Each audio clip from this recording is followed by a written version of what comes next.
10 years ago, the Wind Up Watch Fair began with a simple idea to bring watch lovers together in a fun, approachable setting to discover new brands and watches. A decade later, it has become the largest watch fair in the world, connecting enthusiasts, newcomers, and brands in a vibrant, community-focused setting.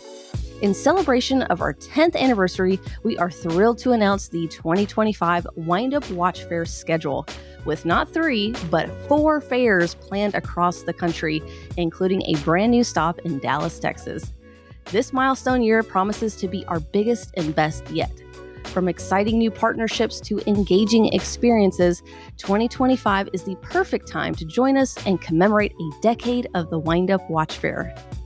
Join us in Dallas on Saturday, March 15th through Sunday, March 16th. In San Francisco from Friday, May 2nd to Sunday, May 4th. In Chicago from Friday, July 11th to Sunday, July 13th. And finally in New York City from Friday, October 17th to Sunday, October 19th. Head over to windupwatchfair.com to learn more about our 2025 fairs and enjoy the episode.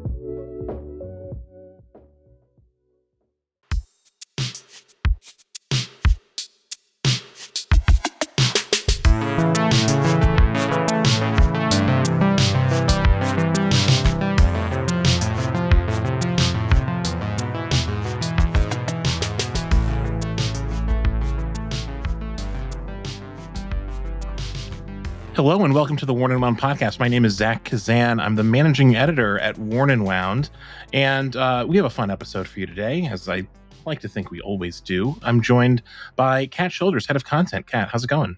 It's going great. It's Friday. Sure is. Also joined by Zach Weiss, co-founder of Worn and Wound. Zach, how are you doing today? Yeah, pretty good. A solid all right. Yeah. Coming to us from the Red Room, Yes. in tribute to David Lynch. Tribute to David Lynch. We when we post social R.I.P. clips, folks will seriously R.I.P. Yeah. David Lynch. All right, let's today's show is we're trying something a little bit different. Well, not that different. We've done episodes like this before, but we sometimes like to talk about like hypothetical collections. We have an ongoing series through the 3-watch collection for $5,000. We've done sort of like these thought experiments before on the podcast. Today we're doing any collection of any size for $10,000. So basically you have $10,000 of money that is, as Sitting come there. to you. Yeah, just sitting there, put together a watch collection. No rules other than that. Yeah. I'm really curious to see what you guys did with this. And what you thought about the process of thinking this through, because I will be upfront. I struggled with this, and I have some thoughts. Okay. Before we get into that, let's do a quick wrist check. Kat, what are you wearing? I'm wearing my blue Tudor sub today. Oh, that's a good one. Yeah. Solid. Great choice. Zach, how about you? I found my Grand Seiko SBGW 277. Also a good one. Yeah. I wonder if Grand Seiko will factor into the conversation here. I feel I wouldn't be surprised. Yeah, I feel like it might. I'm wearing a new acquisition. I'm wearing the Mad Editions Mad 1S, which I picked up about a week ago as we sit here. Kind of a surprise pickup for me. I missed out on the raffle last year and thought, well, I'm not going to own that watch. And then I saw one listed for sale in our in the Discord for our Boston Red Bar chapter. And I noticed it like 2 or 3 days, I think, after it was posted by a chapter member, and I jumped right on it because Cool. who doesn't like to make a spur of the moment Mad 1S purchase on a snowy Saturday afternoon? So Yeah. it's really cool. I don't know if you guys have had a chance to like try this watch on. No, I never have. It's a much more wearable version of the Mad one, which was That's a cool cool. idea, Yeah. but like not really a watch that you could like wear out in normal life. It was just so tall. Like a daily. Yeah. So this one they've made some adjustments. Maybe it made it a little bit harder to tell the time, but also like quite a bit easier to wear. So it's fun. And I'm looking forward to writing about it. Maybe we'll do some video content around it because it's Hard very to read watches. yeah.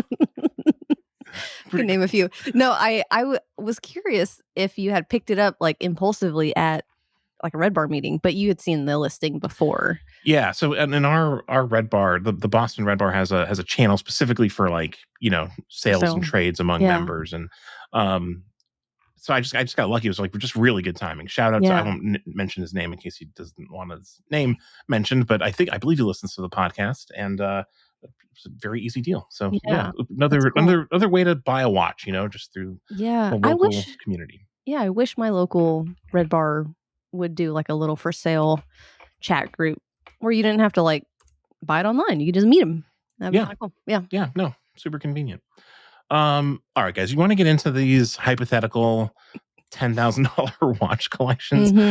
Before we start talking about individual watches that we picked, I'd like to hear about your approaches to this. Zach, how did you, when you heard this is what we were doing for the podcast this week, did you think, well, that's a stupid idea, or did you think, how'd you go about? Wait, don't say that, because it was my idea. Although that's my reaction to most of the pitches. Yes, fair enough. Yeah. No, I mean, these are always fun to do. Obviously, we've had our 3 for 5K series for a long time, which is like a, obviously a similar sort of challenge, but this one has no rails on it. So 1 watch, 20 watches, whatever you wanted to do. Yeah. I could have spent a much longer time putting this together, because I kind of only messed around with it for the last like hour, or maybe even less, because that's kind of what I allotted for myself, because I only learned about this yesterday. Yeah. So yeah, I just try to come up with some like well-rounded collections, or that spoke to me. Obviously, there's some like intentionality behind them in terms of like, I mean, I have several different ones. I don't have just one. So there's ones where like, I have a dress watch, I have a sport watch, I have a and then sometimes there's like filler for leftover kind of a thing. I have some incompleted ones because I haven't quite figured out the right thing. But that's what I started like realizing. It's like it's putting together a puzzle. Like you have maybe you have one thing you're sure of, and then you have to figure out the other things that sort of fit. And I don't know. For my mind, I try to avoid redundancy and things like that. But to help me out, I set up an Excel spreadsheet that adds them up and subtracts from 10K too. So I have like the remainder. Which is very, very simple equations, but I'm very impressed by myself for being able to do these little things in Excel, because this doesn't come naturally to me. Yeah, I was curious I'm kind of curious to know like what kind of in this like thought experiment with no guardrails. I was curious to kind of hear what sort of like internal guardrails you would set up for yourselves this year, because you kind of have to do that, if you're going to have a collection with any sort of logic behind it. Otherwise it's just 3 random watches, right? So I kind of looked at it like I decided I wasn't going to choose any watches that I own.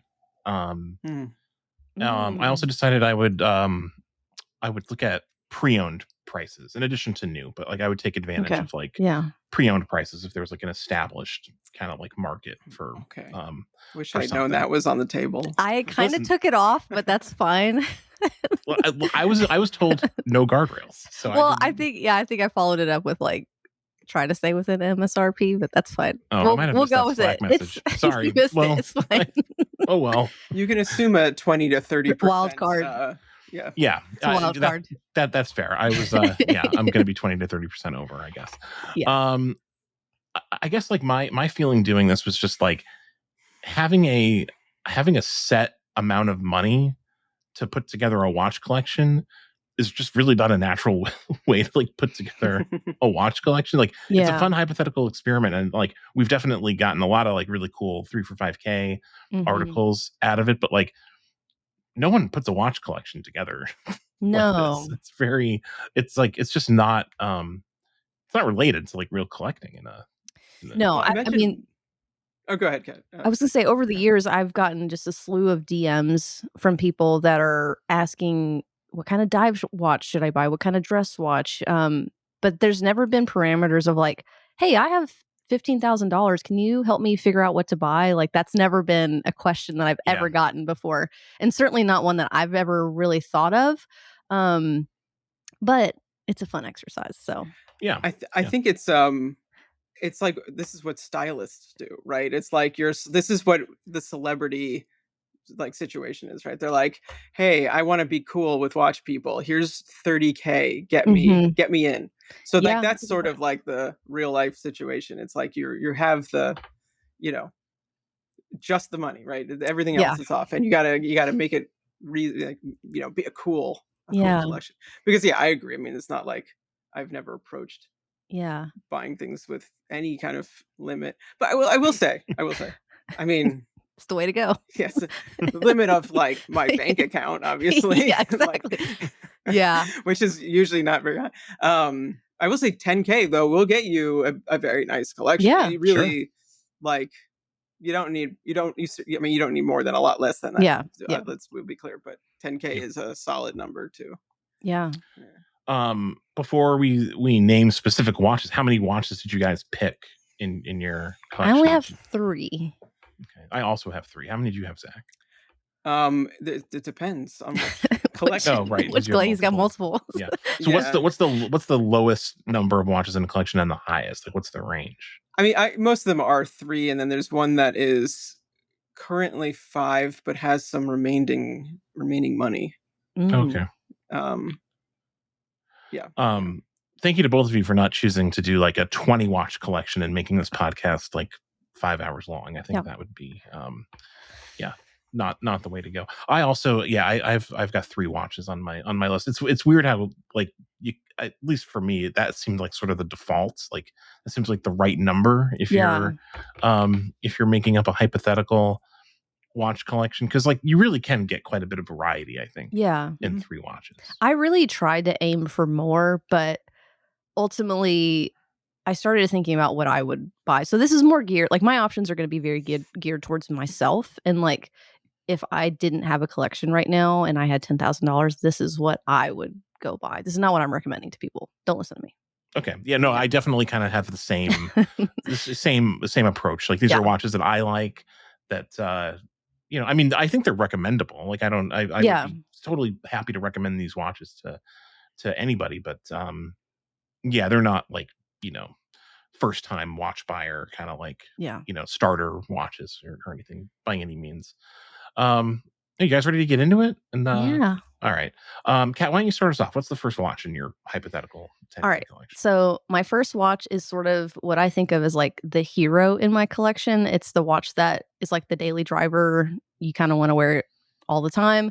And I went with the Omega Seamaster Diver 300, the new the black aluminum bezel, aluminum dial with the wave pattern. And this one comes in at $5,900 on the rubber strap, which, okay, also get this, and I don't understand it. This watch is more expensive on their nylon strap, and it's cheaper on the rubber, which I would figure the rubber would be like more expensive than a nylon strap. That doesn't make any sense to me, but it's cheaper. So that's what I went with for this one. I think it's a solid first pick. I mean, it's kind of like very iconic in a way. I think a lot of people recognize this watch. It's a lot of people's, like, I wouldn't say grail, but like kind of, there's certain watches in the industry that are like, I don't know, everyone kind of buys at some point, right? Like a Speedmaster or a Sub or, a Tudor Black Bay. And I feel like this is kind of that watch. I was trying to stay away from Tudor just because that's always like so popular in these list. And so if I had to kind of pick a first watch to start my collection off, it would be this one. And I just think it's a great like daily driver watch.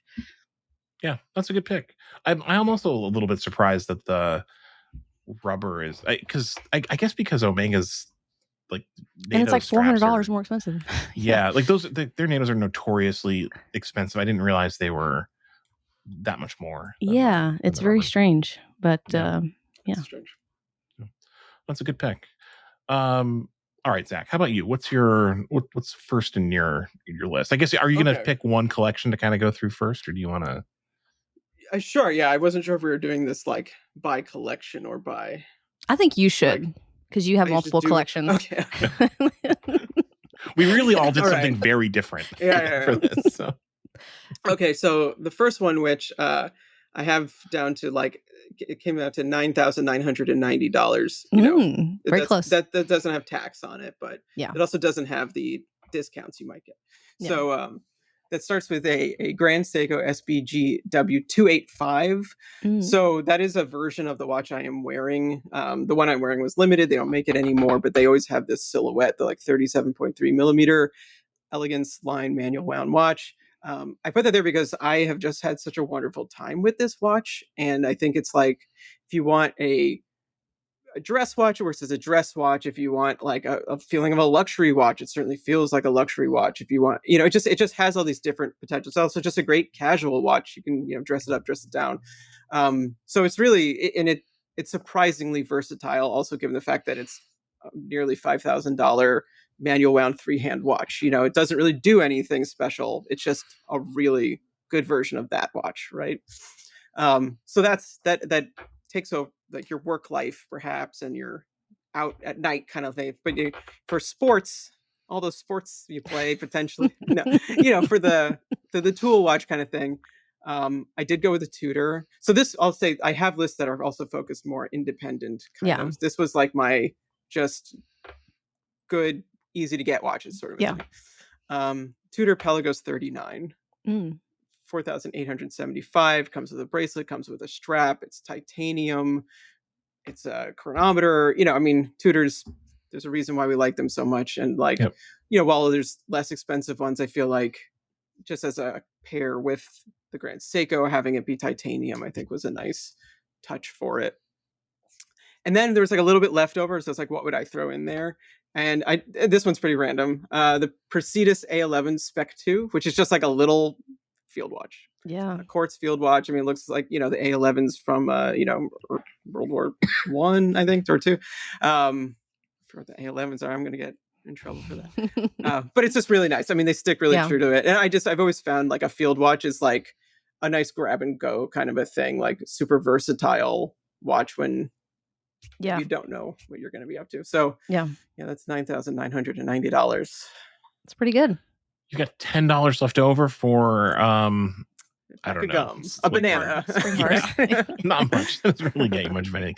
Yeah, that's a good collection. I think I'm curious now to hear your other collections and just kind of like knowing your taste. Like those are like three very solid, but like also pretty kind of like down the middle watches, I would say.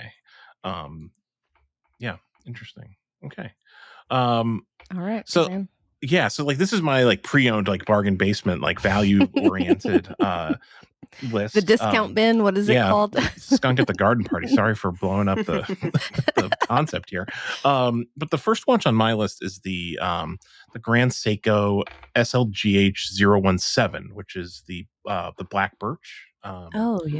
Which is like I think probably like my favorite watch right now in the Evolution 9 collection. I'm calling this one like 7,500 pre-owned, which is about where it's like settling on the pre-owned market. Like you can find some that are like 7K, you can find some that are like, you know, 8K. I found a few that were, you know, full set pre-owned condition for 7,500. So I'm going with that. And I think it's a lot of watch for that money. It has the new the new generation 9SA5 movement, the high beat 60-hour movement, dual impulse escapement, like really like amazing watchmaking.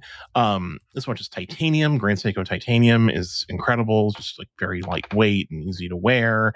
And this is kind of like, you know, Kat, similar concept to this is like my hero watch. This is like the most expensive watch that I chose. It'll probably be the one that I like wear day to day the most often in this collection.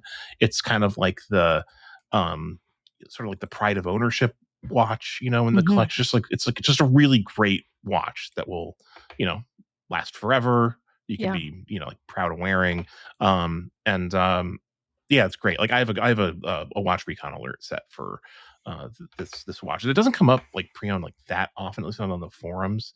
But it's great. It's just a wonderful watch that I've kind of had my eye on, but I've never owned an Evolution 9 Grand Seiko. So really? safe in picking this as one that's like not, you know, part of my collection or has been part of my collection.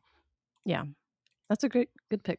Yeah, Thanks. Those are gorgeous. Those are every time I see one of those, I'm like, it's just so nice. So, yeah, really good. Definitely the birch to get. Yeah, I mean, there's a lot of cool birches. Like, let's not. I mean, they're all good. It's just just a matter of like personal preference, really. So yeah. Yeah. All right, Kat, what's next for you? All right, so next is like the casual watch / maybe like the watch you can use if you need to dress up a little bit. And I went with the Fears Brunswick 38 Polar white dial. This is like the most basic kind of Brunswick you can pick, but also like I think like one of the most classic from their collection, and is kind of a throwback to like the original form of the Brunswick watch. This watch, it's like a white dial. I think it looks good on any strap. It matches, so many different outfits. Comes in at $3,100.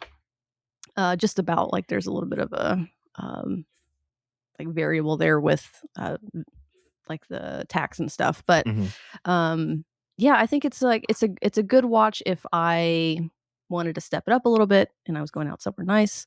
You could put a fancy strap on it and make it look really dressy, or even like a mesh bracelet. And then super casual, you could put it on an NATO, or you could put it on a I don't know, just kind of a more casual leather strap. Sure. But yeah, it's kind of like the next watch I would want in the collection. Like I have that daily, it's kind of tough sports watch because I like sport watches. And then I kind of have that casual / dress watch because I don't like, and not that I don't like, I like dress watches. I just don't wear them. So it's something that's kind of sits in that in between for me. Yeah.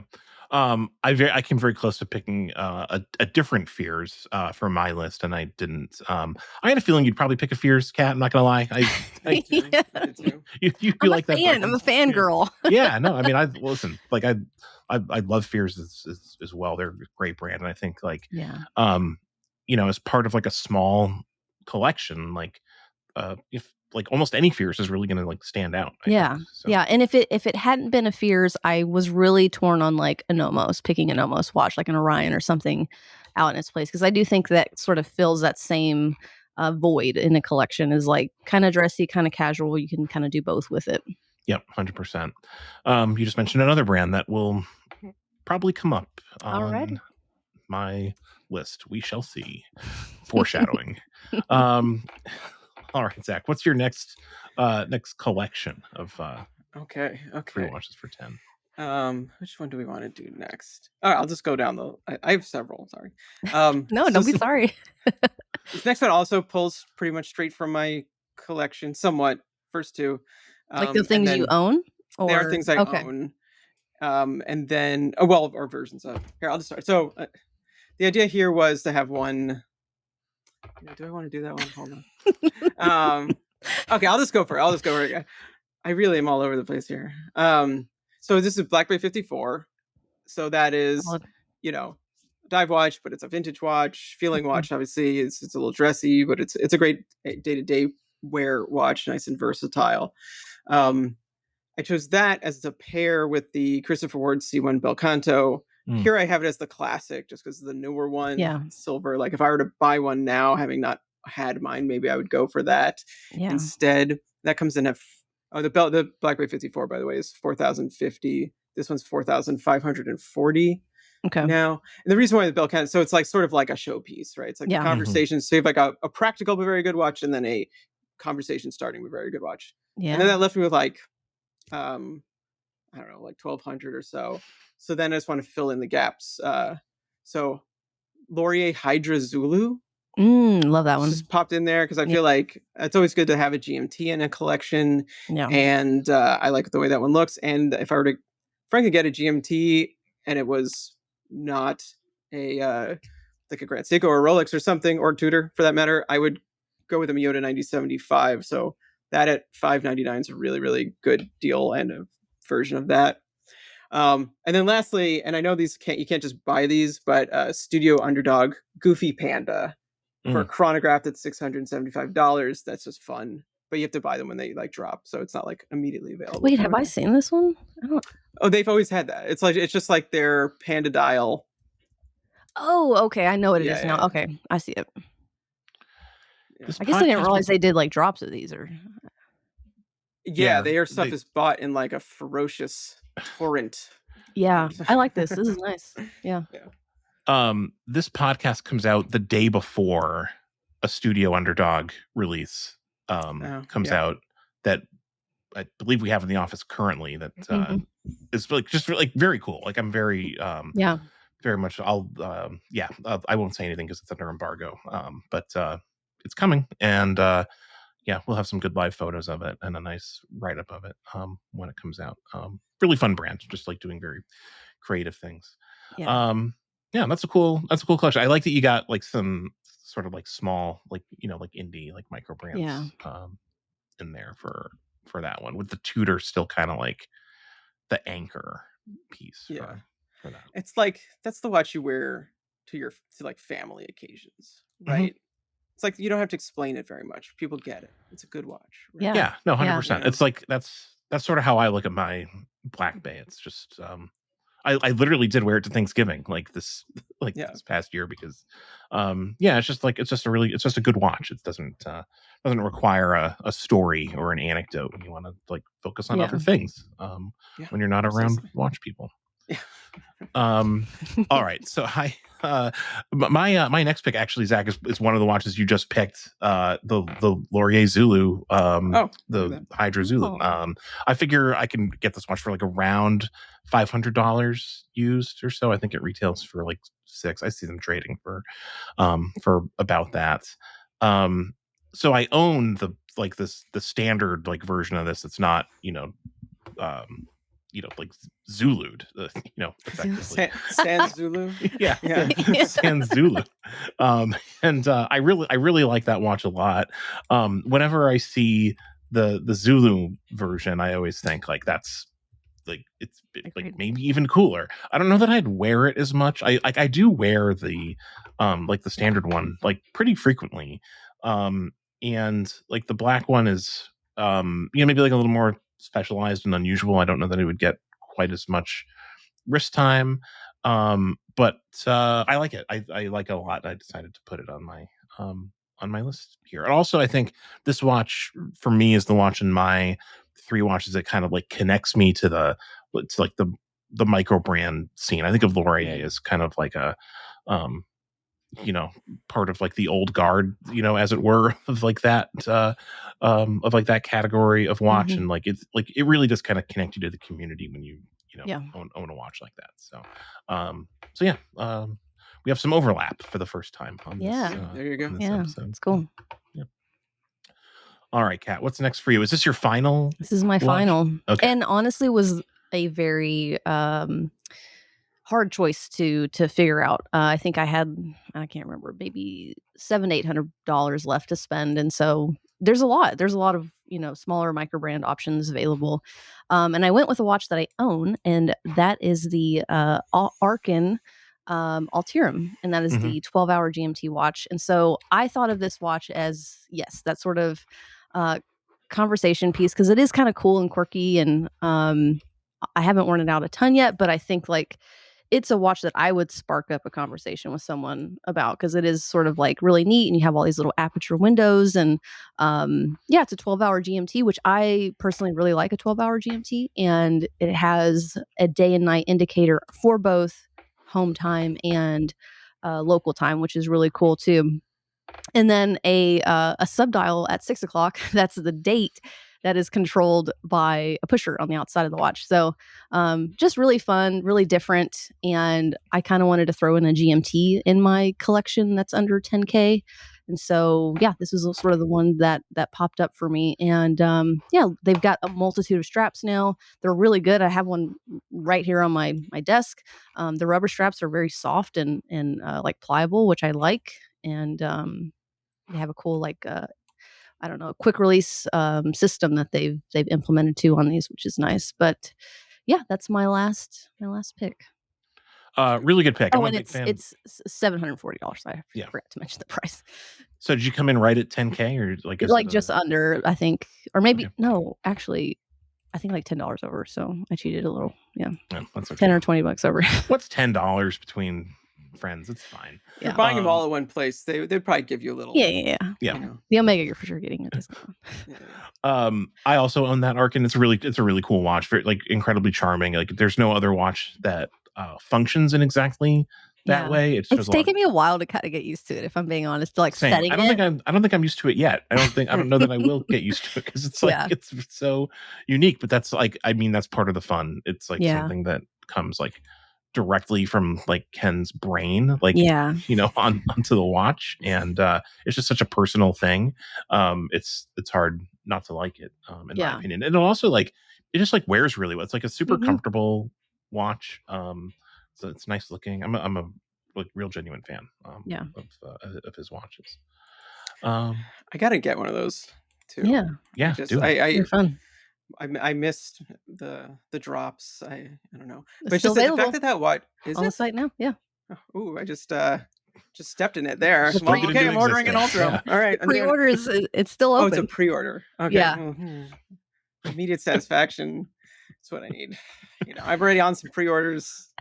Anyway, but yeah, no, I actually really do want. I literally might, just because, I mean, also just the price on that is like, when you think about it, it really is like a ridiculously good value. Like, for sure, it's a lot of fun. So, All right, Zach, take us through another hypothetical collection. All right. Do you want? Didn't you have like an independent one? Yeah. So actually, I guess they're both. Yeah. Okay. So here's one that's totally independent, I think. Yeah. And the idea here would be that these are also like 3 like nuts watches. Okay. So Space One Tellurium. Nice. Right. Which right now is around 3,140. They have the blacked out one still available. Like, it literally says the amount of units they have available, which is like a plugin, which is weird. That is a that's a very good marketing technique. I have to just, like, go to their website and I'm like, ooh, should I? 2 more. Running out. It's good unless you come back in a month and it hasn't changed. Then you're like, you know, and there's a stalemate. But it's an awesome watch, but I understand why. It's also like a crazy watch. So I've been on the fence. We both forgot about that one, honestly. Yeah. Could follow that with the Ming Minimalist. Yeah. I would have chosen good choice. So I, recently acquired the Ming Monolith 3707, which I just adore. Like, I like that watch. I'm so jealous of that watch now. Yeah, really I'm cool. falling in love with it every time you post it. Yeah, no, it's just like, I didn't realize just how much I like it. And little things about it. I mean, not just it's so well put together, the way everything kind of arcs on it, but then it's actually really pleasant just having a 2-hand manual wound watch. It's like, you kind of don't think about it. It's a nice thing. But that's not available. So the Ming Minimalist is their first, like, available watch. And obviously I think it's based on the 37K. So it's like very similar, will wear similar. 33,590 right now. Cool. The last one is so the hypothetical price, the real price on this watch versus the price you would have to get it at are very different. Because it's the Otsuka Low-Tech number 6. So the double retrograde, 1 GPHD. You can only buy these. So I went and looked when they like, I was signed up for their email for when the raffle opens. And if you don't know about this watch, I'm sorry for what you're about to hear.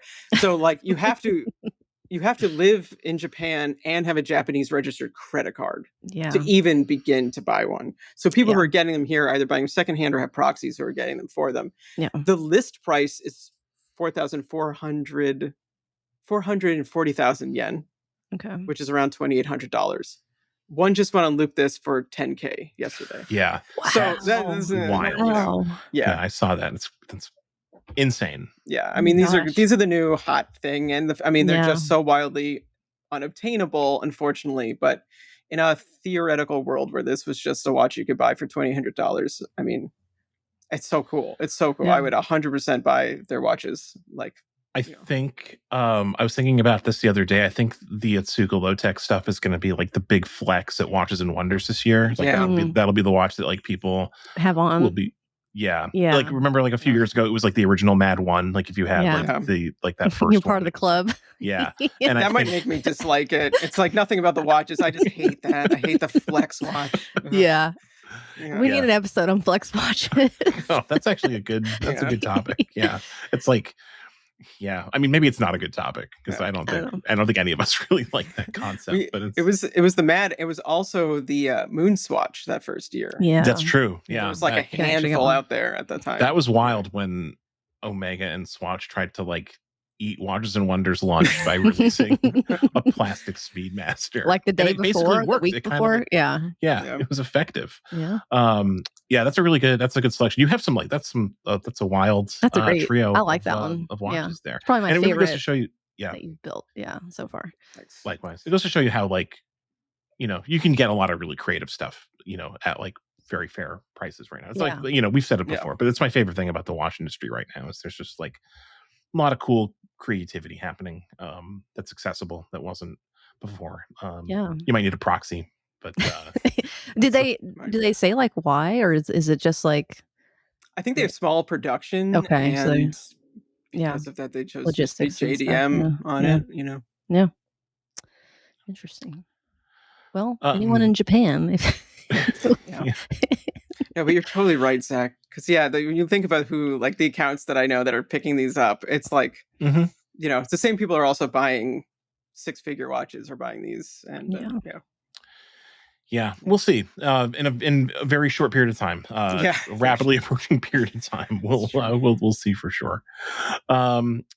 Okay. My final watch on my I have about $2,000 left to spend.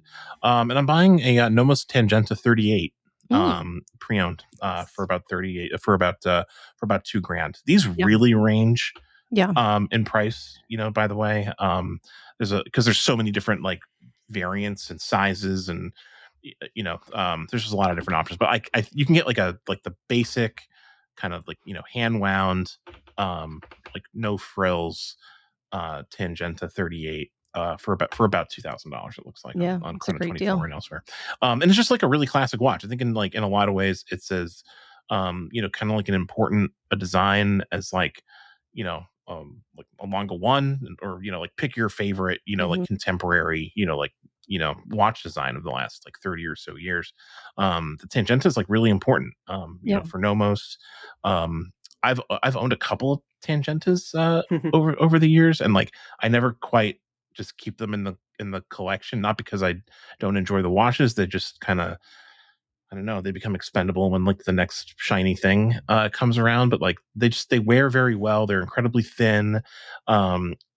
It's sort of like, it is a dress watch that can do other things. It can be worn casually very easily, but it also can like dress up. You can wear it with a suit if you need to. I don't know who wears suits anymore.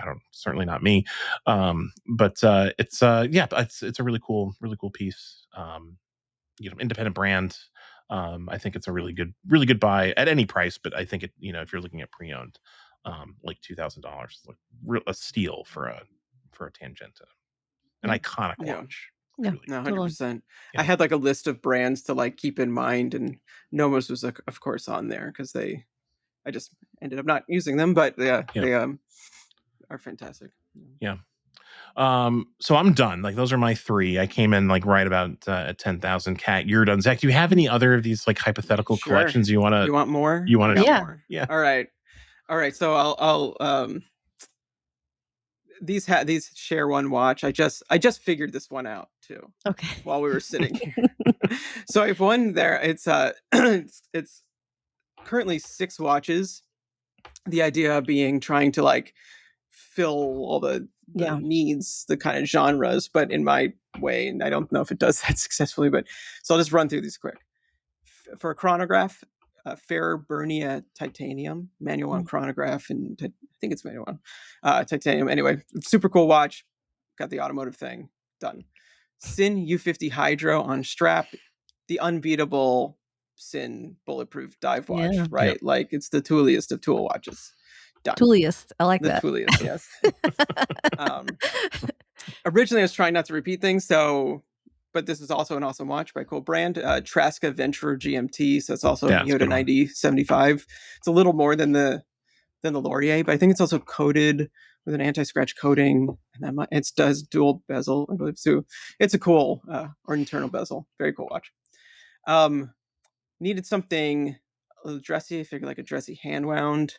I was struggling here a little bit, but then I decided to go with the Econoitra Rivenera, which is definitely not your classic choice for a dress watch, but it'll get the job done, certainly, Yeah. I think rectangular watches also have like sort of a little more of a formality to them. Like they're easy to excuse regardless of like that one's kind of a brutalist watch too. Yeah.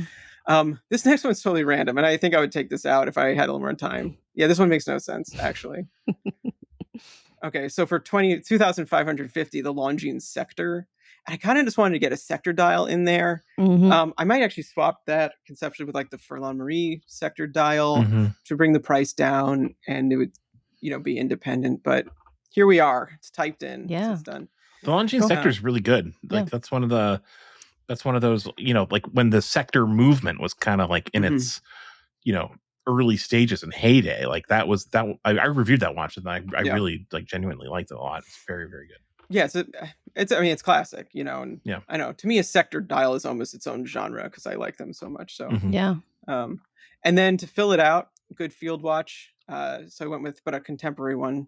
I went with the Boulder Venture Carbon Black. Yeah. It's it's a field watch, but it's a barrel case.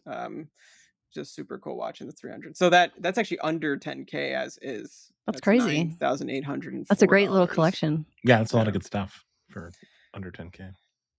And then the other one so then I this one's just two watches. Okay. The repeated watch is the Econoitra Rivenera. Okay. And the reason why is I decided that this one will have no practicality concept to it. It's just two cool watches. They're both hand wound. The other watch in it is the Hebring Joseph. So this is a watch that I think it really hasn't gotten any attention because they announced it at the end of last year, but they haven't been produced yet. And Hebring doesn't do press releases. That's not their style. It's like about them if you know about them kind of thing. This is such a cool watch. So it's a regulator with a deadbeat seconds, manual wound, and it has the off-ob power reserve on the side. It's sort of like a cushion case, like an angular cushion case, and then the dial's white, like a polished white lacquer with a sort of a classical design to it. It's really it's a watch that is very much on my radar. I'll put it that way. Yeah. I feel like it's sort of like an ultimate, I don't know, Zach Weiss watch in a little ways because I love regulators. Having at the Hebring that I have, I love the deadbeat, which is cool. It's got the power reserve from the Longa kind of feel on it. It is just this watch is just is fantastic, absolutely fantastic. Yeah, that's a good one. I love the idea of maybe we should pin this for a future podcast or article or whatever, but coming up with the ideal Zach Weiss watch or the ideal catch-always watch, the watch that defines you, and if an AI could download your brain, what watch would it? We should do that pick? exercise live on the podcast. I don't want to do it live on the podcast. I think I want to think about it a little bit. But, I'm just saying is prompting AI. Yeah. Oh yeah. Oh man. I don't table that. I don't know if I like the idea of getting AI involved in the podcast. But we could get a large group on 5 people, and we'll pick one person. So Kazan, and then we all, for example, we'll do it for everyone. We'll go around and we'll all try to define you by the watch. Yeah, that's fun. I think that's be a real learning experience. Yeah. It sounds almost like an intervention. Yeah. But, so yeah. No, that's a fun idea. Did either of you guys, when you were thinking about this, contemplate the idea of just picking one watch that's $10,000 or close to it? I didn't even think about it, honestly. I mean, the Hebring was sort of there for me because that's 8,400.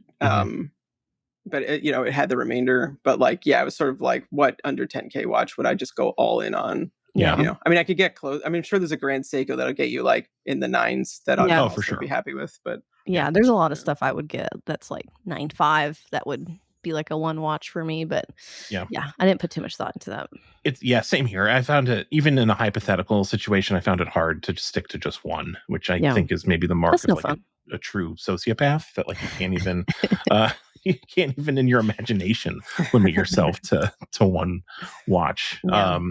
But fun exercise. I find these things like very challenging, and like props to all of our our readers who contribute to the ongoing 3 for 5K series. It's like it's not easy to just like to come up with like a coherent selection of watches. It's it does require some real thought. Because like we haven't changed the 5K obviously, but like I bet if we were to go back and look at our ones from a few years ago, they don't even qualify anymore because of inflation. And so like it's actually harder than it used to be. No, it would be. I think maybe we should all, like the 3 of us and like other members of the team should go back and like do it again, because like things have changed, our tastes have changed, and it would be fun to do that and continue. That'd be fun. Cool. Well, that's a fun exercise. I think we can expand on this and come up with other similar hypotheticals. They might break my brain eventually, but that's okay. Once in a while, yeah. We'll do from time to time. We'll do these hypothetical thought experiments. So last week, Zach, you weren't on last week, but we introduced cultural recommendations. This is not our idea. Lots of podcasts do this. After talking about one hyper specific thing, they then talk about like something general and fun for listeners. A movie or book or something that you enjoyed recently. Who wants to start? Kat, you have a cultural recommendation? Yeah, so mine's another movie that I finally went to watch. When was that, last week?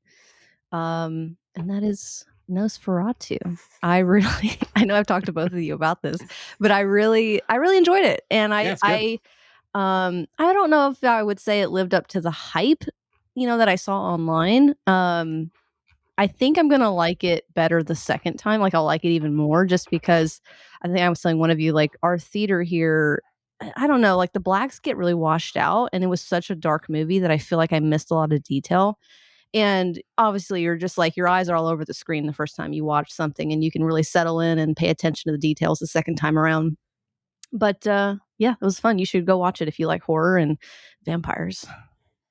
Yeah, Nosferatu is really good. It's a movie that I came out of it thinking, like I'm not sure, like I wasn't quite sure, like if I, what I felt about it. But like the more I kind of like ponder it and read about it and kind of like hear other people's reactions, the more I think it's like a pretty like major achievement. It got nominated for like several Academy Awards, like below the line stuff, like craft stuff, which is what Eggers is so good at. Like really talented filmmaker. I will say that like I'm a very like mild asthmatic person, mostly just allergies and stuff. But his breathing like almost gave me a panic attack during. I was like, "Is that me or him?" I can't. And I was just like following his breaths, and it was just like so difficult that it honestly, I like my heart rate went up, and I was like kind of freaking out just about the breathing. So he needed an inhaler, really, but they didn't have them, I guess, back then. But that stressed me out a little bit. I won't give too much away for those that haven't seen it, but it is pretty entertaining. Yeah, a fun follow-up to that. This isn't my cultural suggestion, by the way, but just a fun follow-up to that movie. I went to see it as well. Is The Last Voyage of the Demeter, which came out last year. Not much fanfare, but it's about that ship ride that happens in it, because that is a part of. I vaguely remember that. Who starred in that? I can't remember. Onion Knight. I don't know the actor's name, but he played the Onion Knight on Game of Thrones. He's really good. He's a great actor. It was well done. Actually, it's a well done movie. I like Nosferatu a lot, and I mean, it's so incredibly made. Like, it's not you don't come out of that like you cannot doubt the skill and the craft. Yeah. I think the actual just like Nosferatu's story, the Dracula story, it's like I've just seen it so many times that I kind of was just hoping for something a little bit more of a twist or whatever. And it's a movie that like how it plays out exactly how you think it's going to play out. Yeah. So like just from a pure like that is the only thing that bothered me. It's like I was a little bit like I know what's happened. I know what's going to happen the next scene. Yeah. It's like Batman's parents getting killed. You've seen it a million times. Yeah. You're watching the people learn the things you already know. It's just I think that kind of always bothers me a little bit in movies. But that's not a fault of like this production. That is the story. I will say I did learn a little bit more about Nosferatu versus Dracula, and like I didn't really understand the connection there, and since watching it I've like researched and read a bunch of stuff that I didn't really realize, so that was I guess, educating to me because I wasn't a huge fan of Nosferatu, so I didn't know. It's the story is kind of like the original real estate thriller, which is one of my favorite like micro genres, like a real estate transaction, and then like chaos ensues. So like, obviously Last like House on the Left type. Yeah, and like Panic Room is a good one. Rosemary's Baby is a good one. It's like so good. Yeah, good. I love these like kind of thrillers or horror movies that kind of like rest on, like a real estate transaction. I don't know, like maybe that's weird, but I think it's it's a fun little micro genre. All right, Zach, what's your recommendation this week? So this is a movie I've seen many, many times, but I hadn't seen it in a while. And then I'm actually like halfway through. We just started watching it last night. And pays respect to the man, the myth, the legend, David Lynch. So The Straight Story. This was like my hands down one of my favorite films for a very long time. And for whatever reason, I just hadn't watched it. But like, you probably think of David Lynch for his R-rated, intense, very dark films. But The Straight Story is rated G. It's about an old man who wants to drive a tractor to go visit his brother. And it is both incredibly David Lynch and incredibly heartfelt and sweet and beautiful. And it's really weird to see those two things mix, but they do so well. Yeah. And it's like, I mean, really, like he's such an interesting director. Like the opening scene of the movie, it's like there's this beautiful music and there's this big crane shot and there's this woman who's like this kind of comical character in a sense, like comical, like you kind of laugh at her. Like she's just like slightly overweight, like Midwestern lady. And she's like tanning herself with like a reflector. And just the way this camera kind of moves in on her really slowly, it's a really long, weird shot. It like feels very David Lynch, but then everything just happens that is just innocent, and it's just like, it's such a good film. So to watch it. Yeah, Straight Story is wonderful. I didn't know that was your favorite David Lynch film. That's it's maybe I will say that. I think maybe I will say that. I like many of his movies, but that's just like you don't have to think very hard during The Straight Story, whereas sometimes you do. I watched Lost Highway last week also, which I hadn't seen in a long time, and like, I mean, that movie is just like I don't know. It's like it's kind of inscrutable. Spin around like 1,000 times. Like it's the same, It's a really cool experience, but it's not like I don't know that it like holds together particularly well, but it doesn't like need to. It's sort of it's an art film. And like The Straight Story is something very different. And there were a couple times throughout his career when he, sort of like played against like his own reputation. Like The Elephant Man is another example. Like Elephant Man is just, kind of like a almost like a gothic romance, in a way. It's just, it has elements of like, like the perverse or the horrible or whatever, but it's also like a very human story that doesn't feel like any other David Lynch movie except maybe The Straight Story. That feels like a Robert Eggers remake on the horizon. The Elephant Man. That's a really good pick. Any David Lynch movie is a good pick. I've been thinking a lot about David Lynch over the last week. Just a great filmmaker. And also like, it's been surprising to me to see, well, not surprising, but I mean, maybe gratifying to see like an older generation, kind of like my parents' generation, basically, like the generation that discovered Twin Peaks as it was airing, kind of like acknowledging like the genius of David Lynch. So he was like both a mainstream filmmaker and also like a very kind of like avant-garde artist, like at the same time. So I saw a video of a rant of his where he just went on about like hating people that watched movies on their phones. And I was so embarrassed because like, what am I going to do on an airplane, man? I have to. No, he's a funny guy. He was a funny guy. All right, I also picked a movie. Surprise, surprise! I saw in the theater a couple weeks ago, Den of Thieves 2: Pantera, which is just like so much fun. I don't know if you guys have seen the original Den of Thieves. No. So the original Den of Thieves is like basically, it's like it's essentially like an homage to Heat, but like kind of like a half-baked homage to Heat. But it's still like it's a lot of fun. It has like these. I mean, Gerard Butler plays this like larger than life. Big Nick is the name of the character. It's like kind of like corrupt cop, very sweaty, like really kind of like a gross guy. And he reappears. Much of the cast died in the first one. Spoiler warning. So they have to kind of like find another angle for this. So they go to Europe and it's Big Nick in Europe, and they actually like went to Europe and shot on location, which is just like so cool because I feel like very few movies do that. Like they go to Vancouver or Toronto and try to like pretend that it's somewhere in France or Italy or whatever. Yeah. But so like they did the thing and went to Europe, and it has like these like very cool set pieces. There's an amazing car chase towards the end of the movie. There's a really good heist. I mean, it's a heist movie. And like this heist centerpiece is, I thought, very well done. And it was fun to see in the theater. I missed the original Den of Thieves in the theater. I kind of discovered it later when it was streaming.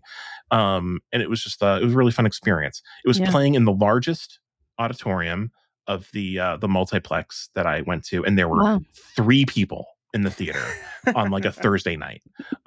So it'll be on video soon. I guess everyone's still seeing Wicked, I guess, in the Bob Dylan movie, and they're ignoring Den of Thieves 2 Pantera. But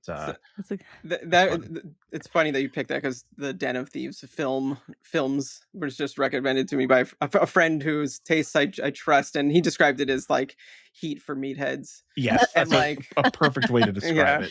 But it's Heat's also a favorite film, so like that's very tempting. So, I mean, Heat's like, this movie's like, it's not Heat, like they're not Heat at all, but like it's if you like Heat, there are things in this movie that you'll like, that you'll enjoy.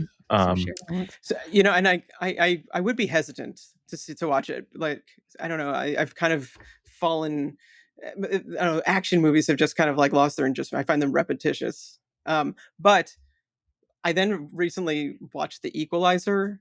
Yeah, those are fun. Oh my God, I watched all of them in rapid succession because they're amazing. They're so good. Like, how did these get made? And I did not like. Yeah, I will go so far as to say these rival or surpass the John Wick films. They're pretty close, honestly. Yeah. Like they're satisfying. Also, like East Boston, like represent, like not many movies are set in East Boston. So I think only the last one's in Italy, like Sicily or something. Oh wow! But like that's where that character's from, which is like notable to me. So yeah, those are also like a lot of fun. I mean, props to Denzel Washington for just like still being an action star in his like 50s, 60s, whatever old he is. Yeah. It's pretty impressive. I want to rewatch it now. Yeah, they're very rewatchable. I have one tiny more thing that I just thought of, which if I would have thought of earlier, I would have said. This week I listened to, I don't know if you're familiar with the Armchair Expert podcast hosted by Jack Shepard. Yeah. Monica Padman. They had Adam Scott from Severance on, and him and Adam are very, very close friends. And so it was a super like informal interview. And there's so much behind the scenes stuff that Adam talks about from Severance and filming the first season. It was like great to listen to. There's some hilarious stories from that set. So yeah, I recommend you listen. Not that you listen to the whole podcast, but I think they talk for about an hour and a half, and it's like fantastic. Some great stories. Amazing. Yeah. Have you watched the first episode of season 2? I haven't. No, tonight. It's my watch. Yeah, I mean tonight I'm watching it, but just whatever. We should talk about it later. But like the opening sequence was like, I read about how they made it. It's insane. Yeah, they do talk about that, so it was a bit of a spoiler for me. I mean, it doesn't like nothing like contextual. It's just the craziest. You're talking about the running scene. Yeah, you're watching. You're like, this is not a normal thing, and it took like 5 months to make it. Yeah, it's like crazy. Severance is a very cool show. I watched the premiere and immediately realized it had been too long since I had seen season 1. Because I feel like I'm gonna. I rewatched it. Oh, you did? We just finished it like the night before the second. It not only does that show hold up, I think it's better, and it is incredible. Yeah, I'm gonna have to like incredible go back and watch the first season. Yeah. Great recommendations, guys. Great hypothetical collections. I think we did it. I think this was a successful podcast. Yeah. Sorry for screwing it up with the pre-owned prices, it's fine. whatever. You know, we all had different takes. And we all did extremely different things. Yeah. Because I have to go pre-order an Arkin now. So yeah. Thank you, Zach. Thank you, Kat, and thank you to all of our listeners for joining us again. We always appreciate it, and we will be back next week with another new episode. Until then, take care.